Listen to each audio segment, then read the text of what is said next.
Here we go. So we are live. Obviously, you've all missed us so much since Friday. We thought we would come up. Well, I think probably from your angle as well, Michelle. I think when we looked at kind of what did we work out? We done 17 or 18 interviews last week. And we thought we'd do a bit of a wrap up, but we were then sort of like Friday's just not going to work. So let's have Monday. Let's do some reflections and some thinking. And then let's come back and bombard everybody on Monday because they'll have missed us by then. Yeah, we've given you 2 days to miss us. How do you feel?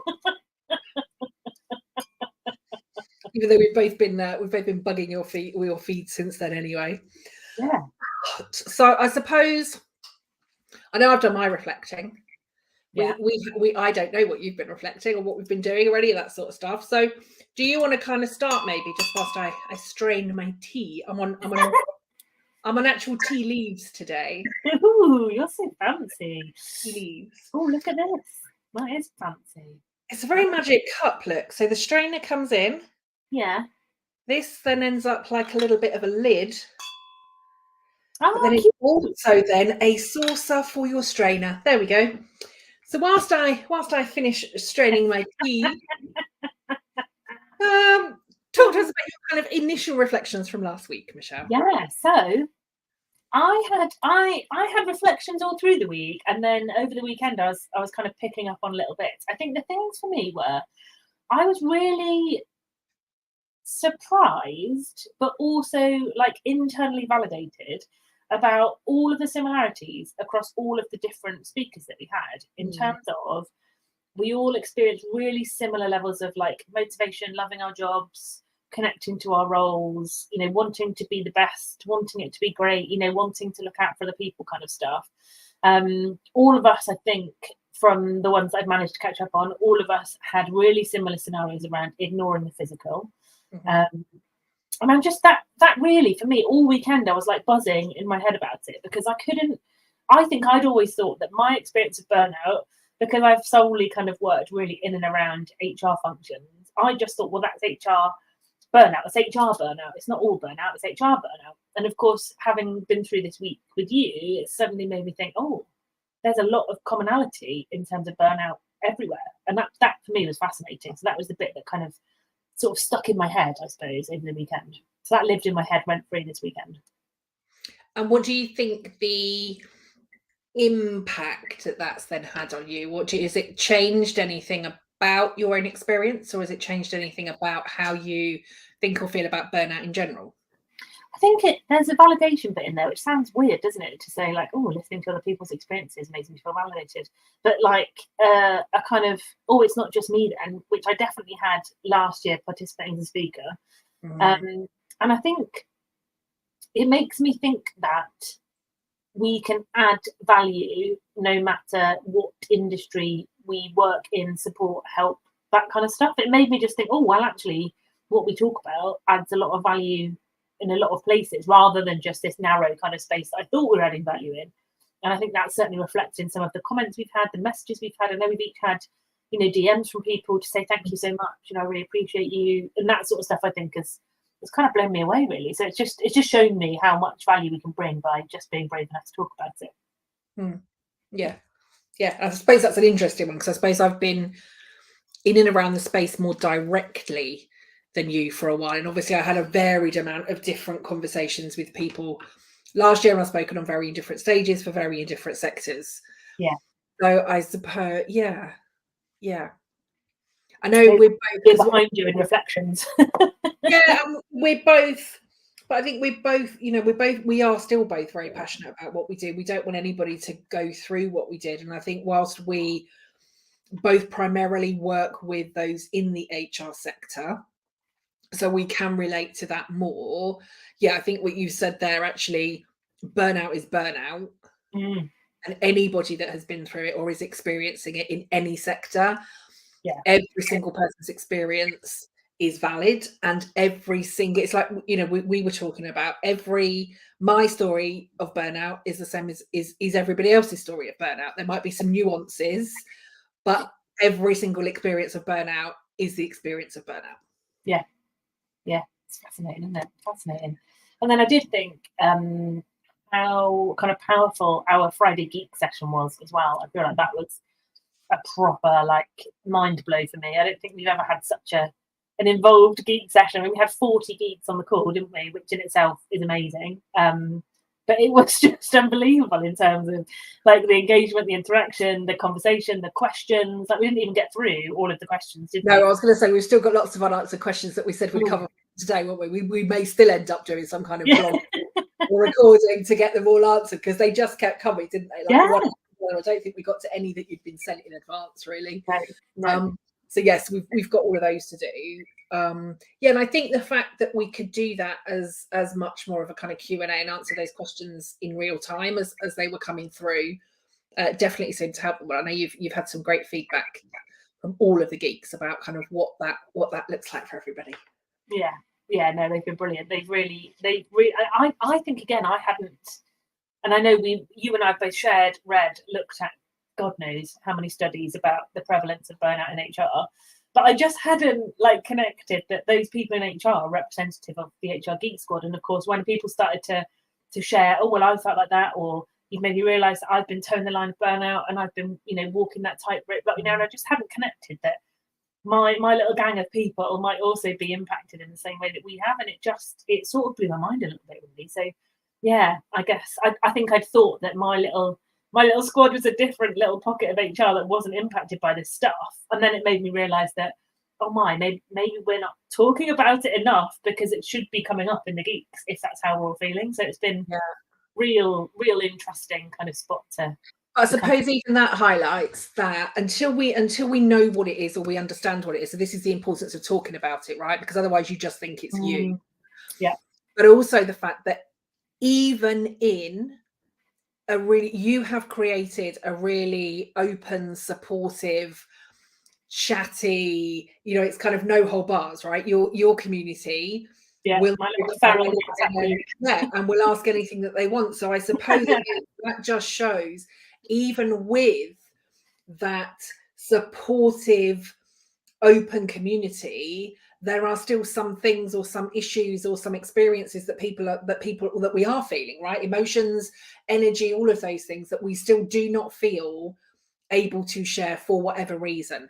And sometimes I think it is because we normalize it and just think, well, this is it. This is how I'm now going to feel forever. Sometimes we think, well, I am the only one that's feeling like this and I don't want to be stupid. I don't want anybody to think I'm not coping. And also, I suppose, what we were highlighting throughout all of last week, unless we have these specific conversations and ask people how they are feeling and try to give them some solutions or hints or tips, we can all make the assumption that they just ask if they needed anything. Yeah. Right. But surely prompts even more that we have to be asking these questions. And I think, as it again came up in lots of chats that we had last week, it's not just like, hi, is everybody okay? But actually, are any of you experiencing any of these symptoms? Are any of you feeling like this? Do any of you need a specific type of help? Do any of you need more information on something? And I suppose be more deliberate in the questions that we are asking in order to be able to help people at the right level.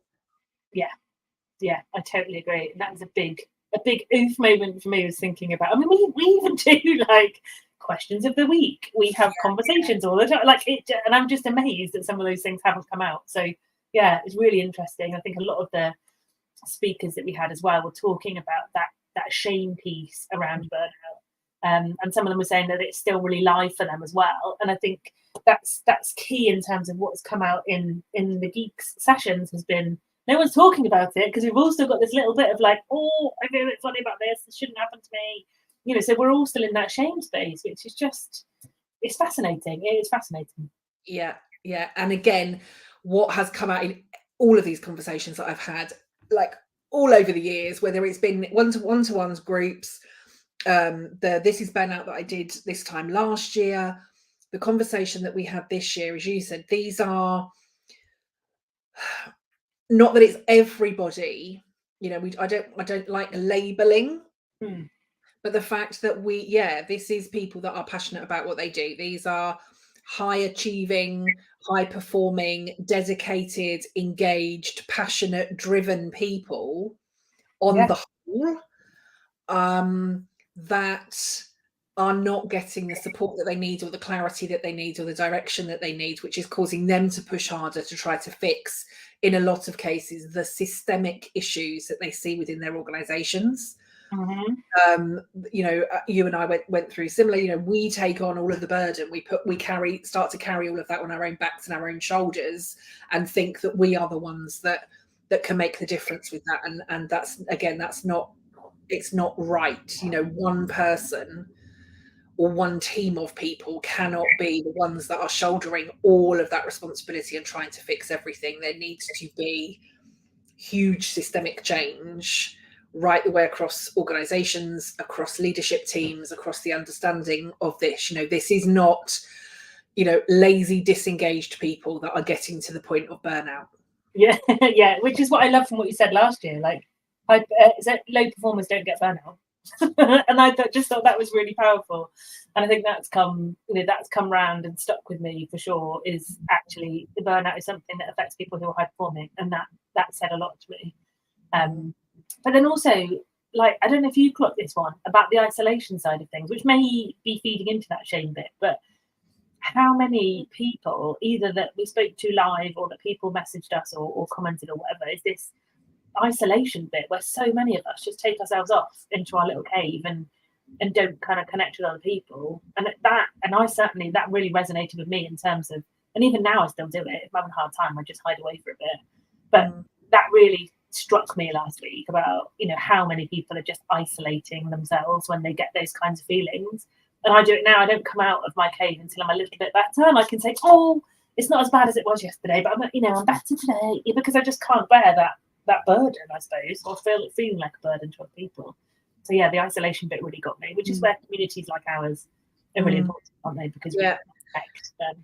Yeah, totally. And sometimes, again, not being able to verbalize it. Like, if I end up in one of those days where I just cannot function, I can't always find the words for it, you know. And again, I'll speak to my partner Mick, or I'll speak to my boys and my family about it. Like, today is just not a good day. I don't know which other language. I don't always have any other language to be able to explain it or feel it or show up for it. I think I've said to you before, it's very, very rare, if ever, that, you know, sometimes I do want to share the rawest side of it, to say, right, this is how I'm feeling today. But there is no part of me when I am in that kind of rock bottom, or I'm cycling again, or I just think like something's not working here. There's no part of me that thinks, do you know what, I'm going to pick up my phone and do a video. I just don't have it in me, right? I don't have my head is not like, this would be really helpful for everybody else. I'm not thinking, pick up your phone, whatever you look like, and just shoot a video, because my head's not there. Yeah. But it might be the day after, or a couple of days later, where I think, oh, I need to share, you know, it would be really helpful to share that experience. So I think there's some of that a bit as well, isn't there? Because we only really, I think that's why it was really useful to have Ben on Friday. Yes. He'd contacted us on Thursday, hadn't he, to say, look, I'm still going through this at the moment. And I think it's still incredibly brave of him to be able to do, because he is totally like he's like a burnout newbie. That's not a badge, anybody. This is not something that we're going to start giving you all badges or certificates for. But the fact that he was able to do that, because so many of us cannot share until we are through the other side of it. Yeah. And so whilst we can talk retrospectively about what we've experienced and how we feel, we can't say, this is how I feel today, or this is how I feel about going back to work, or this is what I needed, or any of that sort of stuff, because we're just not in that space. We're just not in that space. So I think sometimes it's whilst it would be really incredible to be able to share some of those really raw moments, I know I don't have it in me on those days. I don't have it on those days. And again, I think for you and I, the reason that we still have those days is because of the impact that the burnout had on us, mentally, physically, and emotionally. The fact that we are both living with like the lifelong hangover of all of that stress, every single bit of pressure that was put on us, that we, you know, that the burnout put on us. Yeah. And we, you know, unless there's kind of a magic cure for some of the stuff that like we're both living with this forever now, right? We both still like to push our limits sometimes because we think, oh, but I'm so much better now. And then we'll message each other like, yeah, not today, I can't do it today. But we both have like our own tools and our own mechanisms to be able to get through it. And we both test the water a bit too much to think, oh, but it was brilliant. You know, I took yesterday off and now I'm ready to conquer the world. And then it's like, nope, not happening. Not happening. So I think the fact that we can do that as well. We've got some comments coming in. Should we do those? And maybe and then maybe should we go through some of the questions? 5 questions. Yes. I'll load those up while you would through the comments. Awesome. And then I think maybe like talk through some of the things that we want to continue to do. Yes. And some of the things that we're going to change or tweak or try to do better for next year. Agreed. Yeah. Sold. Let's have a look then. Right. So Michelle's going to pull up some of the questions that we didn't answer for the geeks on Friday, and we've promised them this recording, so we'll make sure that they get that. So Danny is saying it was a fab, insightful week. Thank you very much, Danny. Ingo, high performing cultures don't lend themselves to be conducive environments to make these conversations safe. Yeah. So many of them don't know. And I suppose I want to kind of challenge it. Michelle, I'd be kind of interested if you've got a thing on this. I suppose I want to kind of challenge some of that, in that actually, I don't think it can be a high performing culture if we are not allowing the space for these sorts of conversations. If you were to look at anything that talks about high performance, right? High performance athletes, business people, you look at some of the most high performance coaches in the world, any of those people that are doing that, they will all talk about this. The fact that we need to be open about this, the fact that we need to be looking after ourselves, the fact that we need to be asking for what we want and creating these safe places. So perhaps that's it, right? Maybe that needs to be part of the challenge. I do not believe that these organizations that are not allowing these conversations to be had, I don't believe they come into high performing. I'm going to put them in the toxic category. I was just going to say toxic as well. Yeah, I'm going to put them in the toxic culture. Yeah. And so therefore what they think high performance is, and there's a whole thing around that, isn't there? And I know Lucienne, that I've just spent some time with today, Michelle and I were just kind of talking about before we came on air. Lucienne Shakir, Lucienne Coaching, is talking about what it means to redefine high performance. Because I think we've done so much over the years to think that high performance is toxic, and actually it's not. It doesn't have to be. High performance is high performance, and it can be high performing and helpful and all of that stuff. So Michelle and I are both in agreement on toxic. Yeah. Inga also says every battery ends up running on empty. Brains and energy levels are no different. We put devices on a charger. Absolutely, yes. Again, what I think I'd like to maybe reframe some of that as is, because we see all the memes, right? The fact that you wouldn't do this, you wouldn't let your phone do this, don't let yourself do it. I get it's a lovely image, and I get it's really easy to understand. But I also do think if we continue to think of ourselves as mobile phones that we can just plug in, we're kind of missing the point completely, right? We are nature. We're not robots. We're not machines. We are nature.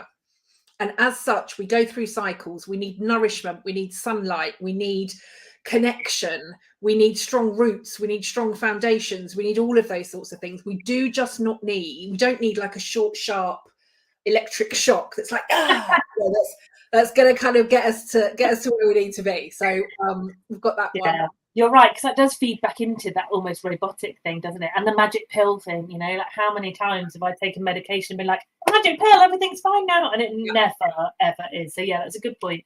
I like the concept of, you know, we need to take time to recharge, but I think it's not as simple as perhaps so maybe if anybody is watching this, if you ever see another one of those bloody memes again, don't you want to do this to your mobile phone, maybe challenge it, right? We are nature.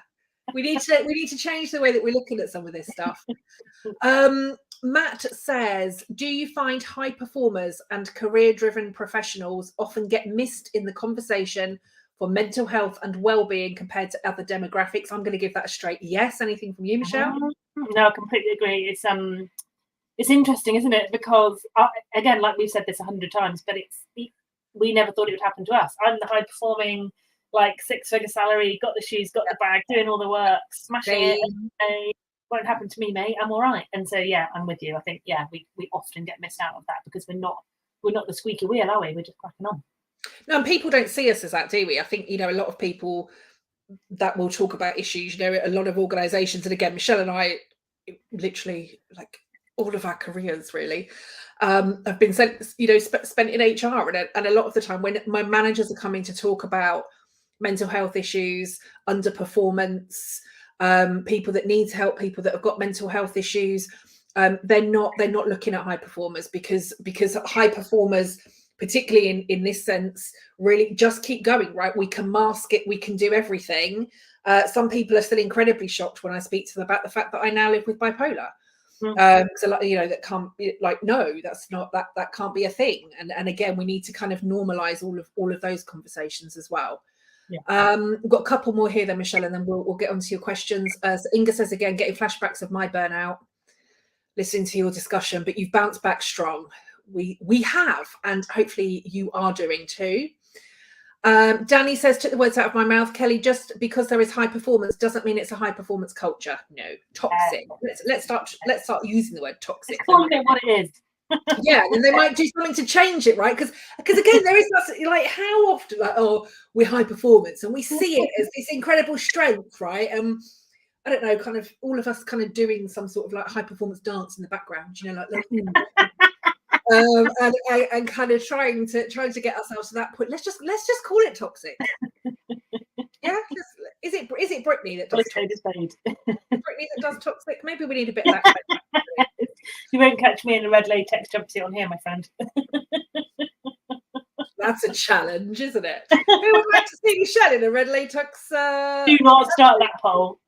Ready? That's a poll that's going, right? That's how Michelle will kick off 2025 Big Burnout Conversation.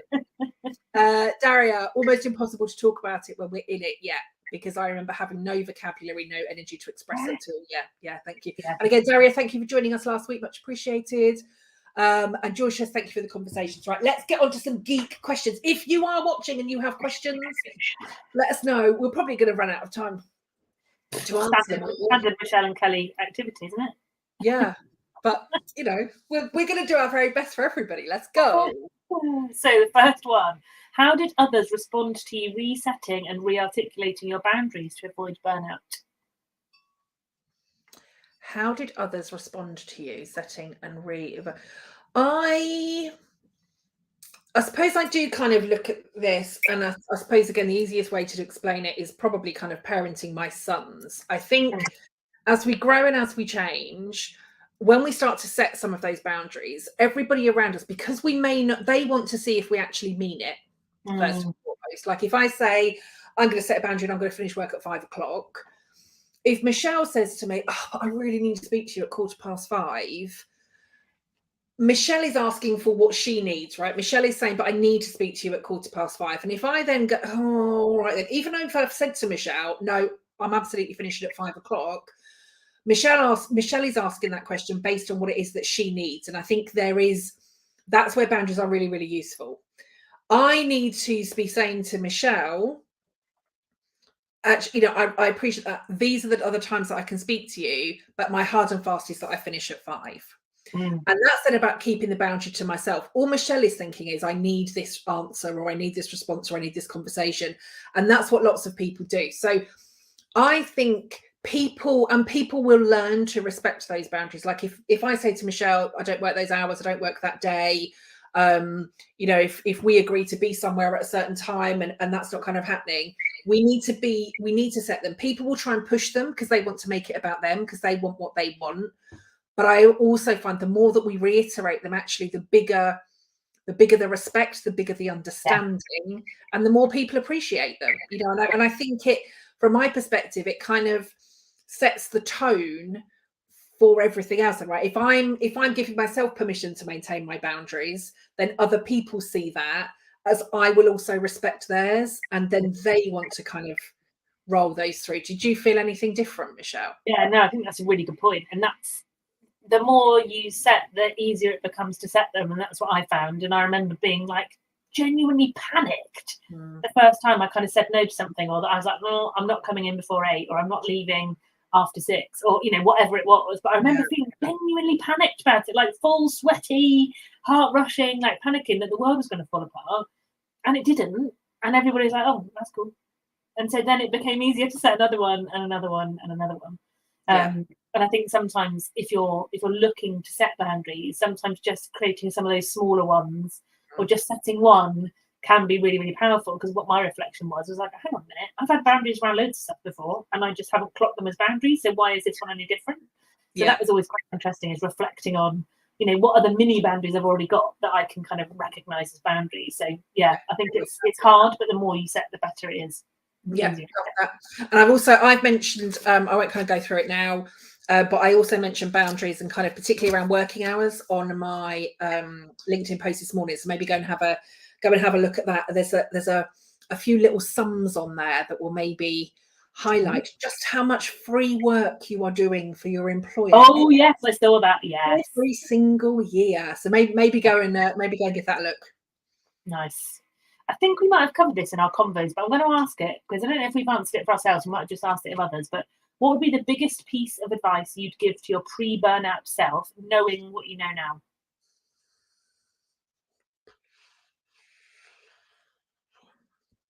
There's so many things that I want to kind of say from that. I want to say, listen to your gut. Oh yeah, good one. Trust that intuition. The toxic workplace that I was in, my gut was screaming at me on day one to get out of there, like day one. And I excused it as first day nerves. I excused it as lots of different things. And I just kept on thinking it would get better. And 3 months have passed and my gut is like, get out. And 6 months and I like, get out. And I was like, no, I can change this. I can change this. And then it was like my gut just kind of stopped communicating with me completely. And 3 years later, I was in really bad, severe burnout, hospitalized, couldn't stand, couldn't walk, but could still work. I think for me, it would be about trusting that intuition, because I do think if I had listened to it, like the head was saying, you can't, like, who walks out of a job on the first day? Nobody does that. You know, this will be bad for your career. This will be bad for this will be bad for that. This will be bad for the other. And yet staying ultimately was seriously bad for my health. Like my first burnout made me seriously ill. My second nearly killed me. That's a little bit different than maybe never including a job on a CV because I walked out on day one, you know. So who knows? So listen to your gut would be mine. What about yours? Yeah, no, that's a really good one. I feel like it's similar vibes for me. And I think for me it's about like striving. And I think if I had to give myself a piece of advice now, it would be stop striving. You don't need to prove yourself to anybody. And I think that probably would have been powerful for me at the time. Or they would have listened, probably not. But it's that thing, isn't it? Of like that was the theme that stuck with me and still sticks with me now, is the striving thing. Although now I notice it much more quickly than I ever have done before. Yeah. But I think if I could just have stopped the striving, I might have kind of brought myself back from the brink a bit quicker. So stop the striving, I think. Yeah, love that. So this one we might have touched a little bit on, but my coping strategy to avoid anyone knowing I'm burning out is to keep so busy so that I and others don't notice I'm burning. I keep taking on more and more. How can I stop it? Stop. This wasn't me, by the way. It literally is stop. And again, as quickly as I possibly can do. When we are close to burnout, our brain wants to keep us going. And again, I kind of use the analogy, like we go into the primitive part of our brain. The primitive part of our brain wants to keep us safe. Within that, if we were out hunting wild animals back to the times of kind of caveman, cavewoman, we've got the danger of all of these wild animals around us. Our brain is not saying, do you know what, Kelly? You should just sit, have a nice drink, do a bit of sunbathing. Go to that hot spring over there. Just, go for a jacuzzi, swim. It's not doing any of that, right? Because my brain knows I'm on red alert looking for all the wild animals. The closer we get to burnout, whilst we are no longer running from wild animals, what we are running from is whatever we are distracting ourselves from. The work becomes the distraction. the more we do it, it's the more our brain's saying to us, don't stop, because it's not safe to stop, it's not safe to stop. And that's basically what it's doing. So our brain is tricking us. I'm going to say, I think it's incredible that you have got that awareness of that is what you are doing, because creating the awareness can be the first most important step. So I think if you've got that awareness, listen to it. And your head will be saying, but it's not safe, it's not safe, it's not safe. Show it is. Show it that it is. Take the breaks, take the rest, look after yourself. Show your brain that you are the one that is in control, and that you are no longer running from whatever it is or hiding from whatever it is, and show your brain that you know what's best for you. Yeah, it's a really good show. I always say to people as well, like, just think around, like, it normally comes up in coaching, doesn't it, this kind of stuff. And I always say to them, right, think around the kinds of decisions you might want to make. What kind of decisions might you make if you're in this moment? Oh, blah, blah, blah, get all the decisions. And I say, right, think about them right now. Which one feels like it might be soothing to you? And inevitably it's, I just want permission for time off. I just need to go off sick. I just need, and that in that moment, I think that for me is a biggie about, right, let's in my head overthink all of the possible solutions. What are all the possible things that could happen? Which one makes me feel like, oh, and I think that's big for me. So that's that tuning into your gut, listening to yourself thing. Yeah. But I bet that person has that thought. They just need that permission to engage with it. So I bet that's something that's kicking in. Yes. Give yourself the permission. Yes. The question that I've got next is one that I know you will have the perfect solution for. So I'm going to ask it knowing that you've got the answer. Currently reaching burnout, but feeling unable to switch off during my annual leave and have a constant temptation to check my phone. I haven't yet, brackets. That must have been on the day they submitted their question. What tips do you have? Oh, I've got lots. There is an app called Opal. You can download an app called Opal and I knew that's where you're going to go. All of your apps. So you can set it to block your apps when you do not need them. You can set it for like a holiday period or a time date. So you can set that. Or what I did before I realized that there were apps that could do this for you is I bought myself an old school Nokia 3310 that I put my SIM card into and told everybody that needed me, you could only get me by phone or message. And that was what I did. So until I discovered there was an app that could help me do that, I bought myself a Nokia 3310. Classic. I remember that. I remember you showing me a picture of that as well. Yeah, brilliant. Thanks. This is a good one, and I think I've got an answer for this as well. So how do you talk about having your own current burnout when you're a trainer or a wellbeing practitioner who talks to others about not getting burned out? Do you want to take that one first, and then I'll chip in if there's anything else to add? Yeah, so for me, I feel like do not underestimate the power of your lived experience. So for me, sharing some of those moments makes the training much more impactful and relatable. So whenever and that takes courage, I will add, that takes courage and time. So I think I only started talking about my burnout maybe even a few months just before we did our This Is Burnout call last year. But I think that kind of real life lived experience is super powerful. And and I've done it, I've said it in training before, I even talk about it in insight sessions, but said it in training before, and you just notice that the room like crackles almost with like energy, realization, whatever it is, that people suddenly go, oh, this person fabulously standing in front of me, all sparkles, rainbow, joy, has experienced this, and now she knows what she's talking about. So I would say that the lived experience is just even more powerful probably than the training. And just because you're burning out doesn't mean that you can't talk to others about how to avoid it. We are pioneers of that kind of, we've done it, so we don't want you to kind of principle. So I think there's a really nice kind of connection to that piece for me. Yeah, I'm not going to add anything. I'll just say same. Woohoo!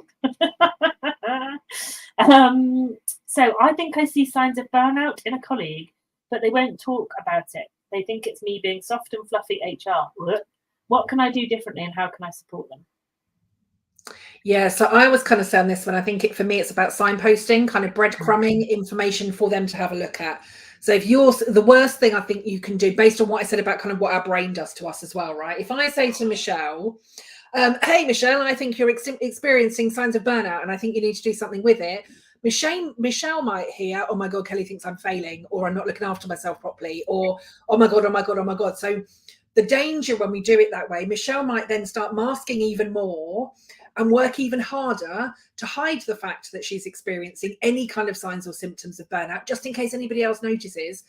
So I think rather than being that direct with people, I think it is about breaking up. Hey, I've just seen Kelly and Michelle live. Maybe take a look at it. Hey, I've seen this book. I've seen this magazine article. There was this brilliant Big Burnout Conversation last week. You should go and tune in. There's a podcast. There's a leaflet. This thing popped up on my socials.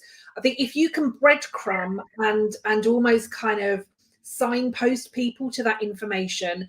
One of the biggest comments that I get about my book when people are kind of, so-and-so recommended your book to me and I've just read it. What they say to me is, this has stopped me because this is what I was experiencing.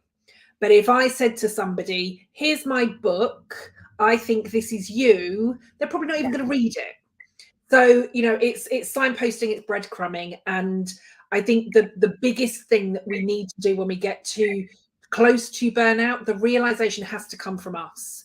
Yeah. I can't say to anybody, I think you are at burnout.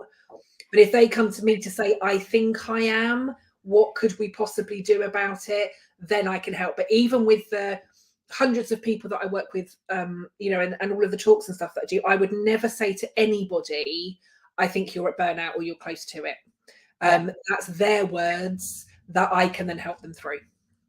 Yeah, I completely agree. And I was going to say, even if you think they might be, don't push it on them because that's not helpful.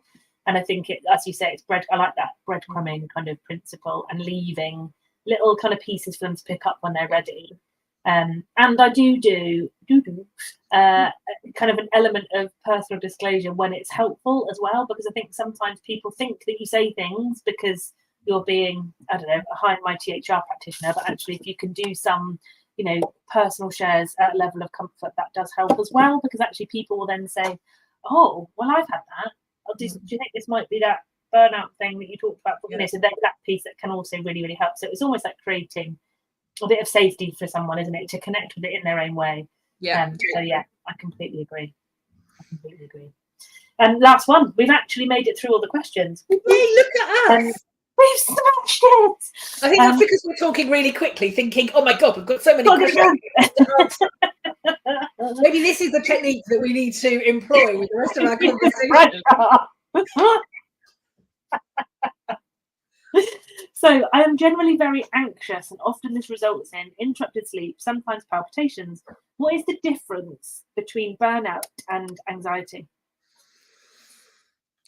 Sort of go hand in hand for me, to be honest. Yeah, they can be very similar. And again, like for somebody that lives with, I suppose for somebody that lives with both and in the cycle of both, I think now I would identify, for me personally, I can't say this is the same for everybody else, but I think for me personally, anxiety sends me into worst case scenario. And it's definitely something that I feel more in my body. So it literally feels like my insides are trembling. Yes. So it's like my insides are trembling and nothing I do is going to stop them. But I can go very, very quickly to worst case scenario. So if somebody is driving to my house, if they're 30 seconds late, I automatically assume that they've had an accident on the way here. If somebody said they were going to be on a call with me at 4 and it's 2 minutes to 4 and they're not on the Zoom already, I think they're going to not turn up. Something awful's happened to them. So, and again, I live with bipolar. Some of this is definitely heightened in me compared to others. But for me, that would be the difference. Burnout for me feels like a weight. Yeah. So if I were to, I suppose, kind of hold my cup to kind of show you, anxiety for me would feel like I was kind of wobbling the cup everywhere and losing the liquid. Burnout for me would be like the cup was too heavy to lift. And I think that's probably the distinguishing moment for me. Burnout feels heavy. Anxiety feels like my insides are just like trembling, I think is probably the only way I could describe it. And I go straight to worst case scenario. I think again, burnout, I just want to sleep. Like I can't even think about anything that's making me anxious, because when it's close, when I'm in that kind of burnout cycle. And again, for me, the burnout cycle is now linked to the health issues that have been created as a result of my burnout. Like, I know how to avoid burnout, but my burnout cycles come as a result of the illnesses that I now live with as a result of my burnout. And I want to make that distinction. Like, I'm not here like, this is how you can prevent burnout, but I don't do any of it for myself, because none of that's important. It is just, this is now going to be a lifelong cycle for me, and I have to manage it as best I can. So I think that's how I would distinguish for me. Yeah, it's a good question. I think it's a really good point. I mean, for me, I think it's a different energy, isn't it? Which is what you're saying. So for me, and like you, I live with both and everything in between. But for me, anxiety is like a high energy place. It's an excess of energy for me, whereas burnout is a complete depletion of energy. So for me, it's almost like the two ends of the spectrum.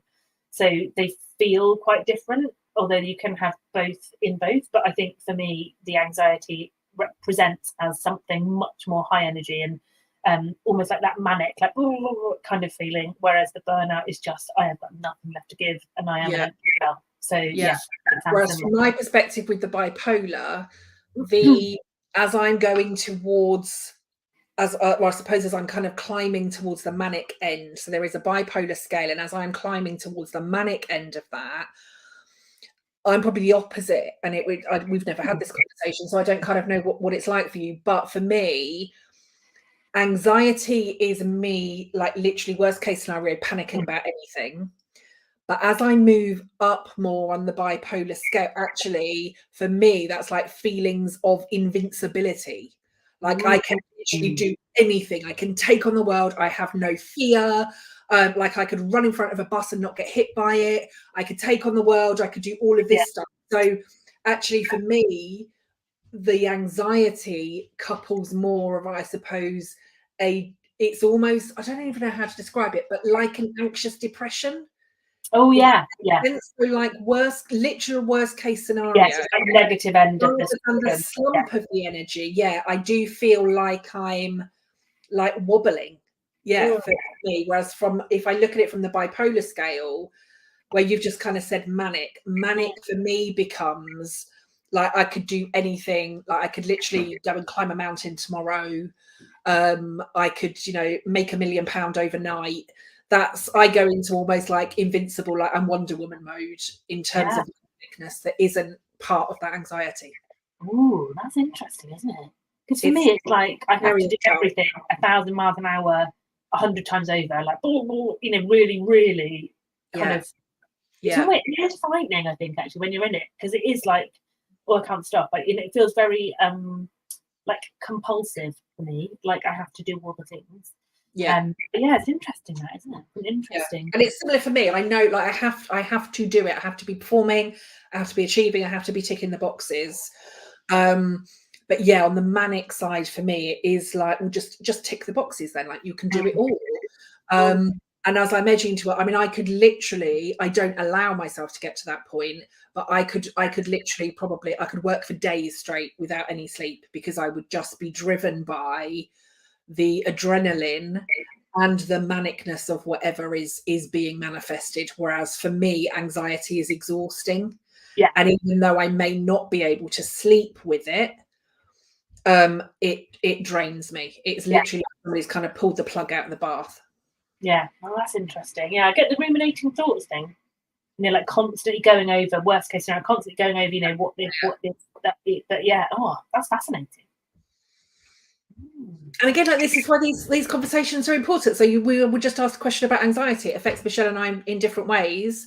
And again, this is why we need to be having these conversations, because what one person might call anxiety might look and feel very different for somebody else. The coping mechanisms that we have, when we're talking about burnout, the way in which, and again, as we've said, there is a consistency between everybody that gets to burnout. That's what we're seeing. And actually why that plays out for us, the differences for each of us, why we got to that point, why have we allowed ourselves to get to that point, all of those things can absolutely and are unique to us as individuals, the driving factors, the driving forces behind that. But again, this is why these conversations, because there is no one size fits all. There is no one box that is going to solve all of these problems. There's no one thing that's going to say this is the magic pill or the magic wand or this is right? So this is why we need to keep having these conversations. Yeah, no, definitely. Okay. So what was your highlight from last week? Oh, I think so much. I think just the conversations. I think there were two phrases actually that came out from two of the speakers that I've subsequently kind of stuck to my computer. And again, because even though I've been doing this work and having these conversations now for almost kind of 10 years, I'm, every day's a school day, right? We still kind of learn stuff. I think it was Laura on Friday and the conversation that I had with her late afternoon. What she said was like, because we talk about, I think I was asking, and you and I have talked about this before, where we can get to the point of like wanting to be our pre-burnout self again. And then not really understanding which is the real us, which isn't the real us, which is this. And she said, actually, what's really important to recognize is that whenever we are potentially like with other people, every single thing that we do is a role. Our job is a role. The parenting is a role. Being a friend is a role. And we may need to pull on different parts of that character in that role to allow us to perform that role to the very best of our abilities. And I'd never really kind of made that connection with that before. So I think that was a really good one. Yeah. And I think there was also a comment that Leave Aid, because again, I'm kind of big on, being who we are at the core and how we kind of do that. And what she said, and she has got it on her website, which I loved, was hearing her say that actually for a lot of us that get to the point of burnout, we are married to our jobs, but divorced from our true self. Ooh, that's good. That's what I've been talking about in terms of like living and breathing from our core. Like you've summed it up perfectly. So I think for me, that was like, wow, yeah, like that's exactly what it is. So yes, for a lot of us as high performers, overachievers, perfectionists, whatever it is that we may be, that kind of contributes to us getting to this point, the fact that we are married to our roles, but divorced from our true selves. But I just loved it. I love the fact that we were able to share the space. I love the fact that we were able to hold the space for each other and pick up things for each other when we needed to do it. I loved the conversations. I loved the comments that we were getting and the feedback. I think overall it's the impact, right? We do this, it's exhausting, it's knackering, we're holding a lot of space for a lot of people, we're listening to some quite deep stories and experiences, and it can bring up stuff for us as well. It's like, oh my god, like, yeah, it's kind of, I remember that really, really well. So it can bring up all of that sort of stuff. But I think when you know that it's making a difference to other people, you know that why you set out to do it is absolutely what you are seeing happen. For me, that's the magic. Yeah, I completely agree. I think for me, the big highlight, and I think it kicked in for me like maybe Wednesday time, but when I realized we were making an impact even in those that weren't interacting.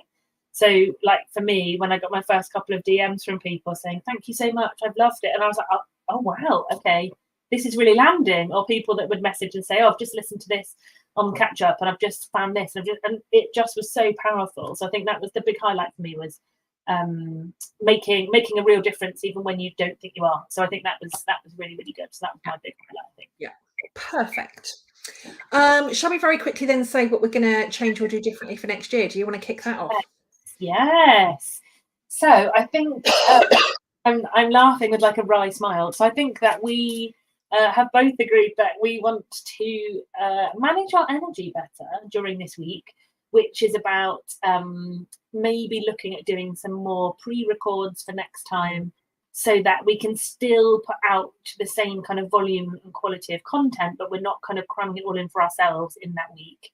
And then thinking about, how we prep our time and energy in advance of that. But now we have this most awesome, beautiful plan that this year's run so well on, we can kind of keep that going. So I think for me, it's making sure that we create, resources and content in advance so that we can deliver them in a much kind of better way for people, or better way for ourselves, actually. forget everybody else, it's about us. In a better way that works for us and our energies. I think that would be my first thing for next year. What about you? I'm probably going to go quite deep with this one. I think the biggest reflection, and it was only really when I started to kind of pull the website page together and see the images. I think last year, again, without even knowing, right, what we did this year with the campaign, what we did at 2020, what I did in 2023 with the campaign, was just kind of put calls out, right? Who wants to share their story? Who wants to share their story or experiences? We've got a huge mix of people 2023, and we had incredible people this year.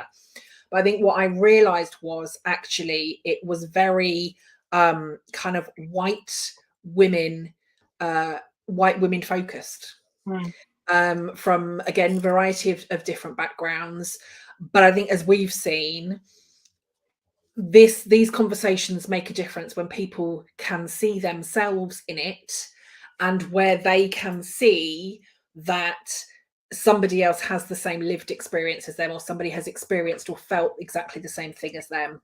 And I think what I would really like us to focus on somehow, and I don't know how we do it, absolutely don't know how we do it, but I would really, really love for us to try and get a more diverse and inclusive, representational list of speakers for this time next year, so that we can hopefully then be helping even more people as a result of it at the end. Yeah, I think it was a really good pickup, actually. And I think you're right, that representation does make a big difference. And I think if we can add even greater value and impact through having a more diverse speaker profile, then yeah, we've got to do that. And we can put out the call earlier, we can speak to particular groups, we can go out to our own networks and think about people that we know and that kind of stuff. But yes, I completely agree. And it's out there. People are out there that are experiencing these kinds of things. So we just need to make sure that we can connect those people back to us. Absolutely, yeah. And I think part of what we said we will do, please don't quote us on this one, because we're going to see how we go in terms of diaries and all of that sort of stuff. But I think what we'd like to do, the campaign week itself is going to be once a year for a week. It does take a lot of planning. It takes a lot of time. It takes a lot of effort. It takes a lot of energy. But we also want to be able to keep the conversations going. So potentially Michelle and I, or Michelle or I, maybe we could alternate, maybe we do them both together. We would like to ideally be speaking to a guest maybe once a month to keep the conversation going, to keep it fresh. And hopefully then through those conversations and keeping those conversations going, then hopefully we can reach out to more people and see where we go. Yeah, I think the lives have been really impactful, actually. A lot of people have said to me that the lives have been great. So yeah, I think if we can keep that up on a monthly basis, that would be awesome. So yeah, energy permitting, that would be awesome to be able to do it, wouldn't it? And it'd be great to do it together. I feel like we need to do something together. Otherwise I'll miss you too much. Oh. I miss you too. We love it. We do. Yeah, because it's nice to see faces, because we're in WhatsApp together a lot, aren't we? But it's nice to actually see you. It's much nice. Exactly. It's nice to do stuff together. I like it. Yeah, me too. Right. Do you have anything else you want to add or say or think? We haven't got any more questions or comments, and we've been talking for like nearly an hour. Everybody else is probably get us. But we could keep on talking. That's the worst thing. We're stopping dead at an hour, because that's enough for us and you. Even if you don't think it is, it really is. An hour of Kelly and Michelle a day is really. You know, when we've done our HR after darks and we've gone to like an hour and a half, it goes deep and dark. So we need to not do that. So yeah, any final thoughts, comments, words that you want to share? Oh, I think it's been awesome. I think, like, I was allowed 3 words. It would be awesome, impactful, and resonating for me this week. So they're my 3 words. If I had to pick 3. Nice. So I will go reflective, insightful, and impactful. Strong game. Yeah, thanks. I like it. Right, everybody. Thank you very much for joining. And watching and commenting and sharing. We appreciate all of that so much. Again, this is I think we're live streaming on my page. This has gone on to LinkedIn, YouTube, across Twitter. As I said, we're going to be back I can't promise you we're going to be back on this profile, because I think we're going to set up a specific page. And that way LinkedIn don't try to hide me, hopefully, as much as they have been doing with all of this flooding my feed for the last week. So to be fair, they've been hiding me as well. I think it's because we've put out so much content, isn't it? And they're like, oh, go away, you can't. Yeah, go away. Nobody wants to see you. LinkedIn. Yeah, because they just think we're annoying people. And we made it really clear before the campaign, right? Sorry, not sorry. We know we're going to annoy people. We're going to be flooding your feeds, right? We caveated that right at the start. Indeed. So yes, we'll be doing that. So Michelle and I will obviously let you all know if there are any other kind of live dates that we'll be doing, what it is that we need. Go and take a look at the webpage. If you head over to kellyswangler.com, you will see, I think it might be at the bottom of the page now, but Big Burnout Conversation. Click on there. You'll see all of the videos, all of the recordings, everything really. And of course, all of the shares and stuff are on my profile. Michelle's done some great stuff on hers as well. Her bin video on Friday was all about bidding stuff related to burnout. We probably need one of those once a month as well, right? A burnout bin video. So yeah, so just go and take a look, but please keep the conversations going, right? Just because we finished the campaign, this is our, I suppose, last official video of this campaign week. We will be keeping the conversations going with our clients, with our communities, on our pages, all of that sort of stuff. Please keep sharing, keep talking, keep listening, and yeah, we'll be back. Yeah. Like Arnie, we'll be back. Yes, banishing burnout, we'll be back. Right. See you, everybody. Bye. Hartley.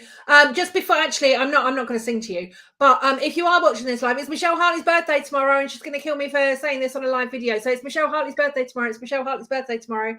Bye.